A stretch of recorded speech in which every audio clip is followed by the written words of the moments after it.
In this problem, or in this video, I'd like to integrate 2x squared plus 7x minus 7 all divided by x minus 3.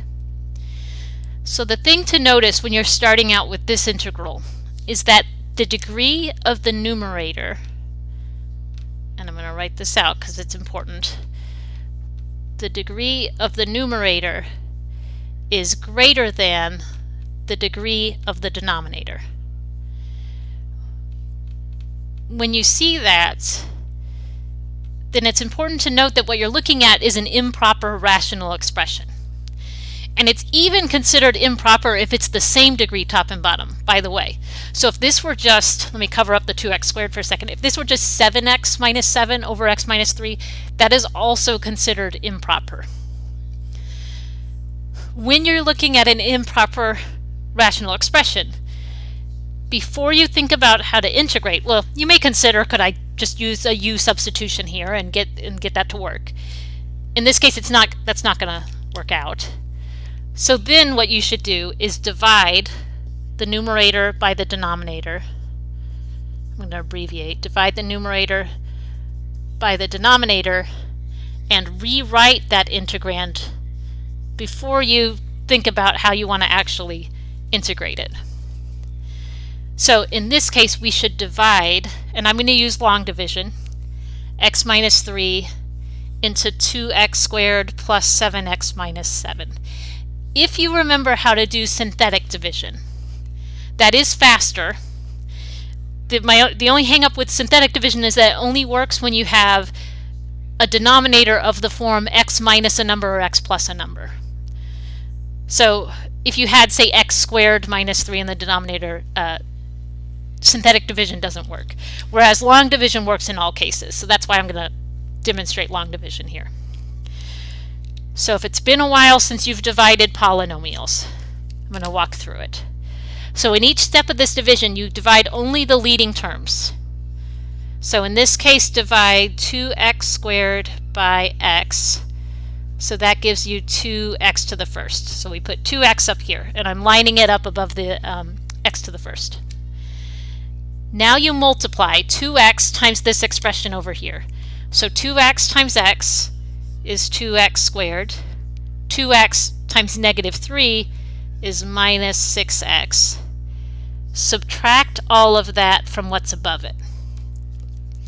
And so you have 2x squared minus 2x squared. The x squareds are gone. And the leading term should always go away. And then you've got 7x. Now be careful with the signs here. So the negative out front distributes. This is actually a positive 6x, which if you want to change the signs here, you can.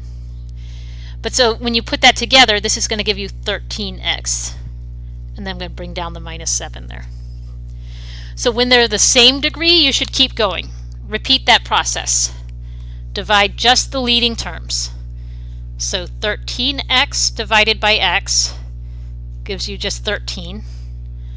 Positive 13, so I'll put plus 13 up at the top. Now you multiply 13 times x minus 3. So 13 times x, that's 13x. 13 times the negative 3, that's minus 39.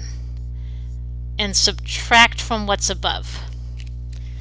So the negative is going to distribute, that's going to change these signs, and you end up with 0x, which is how it should be, and then negative 7.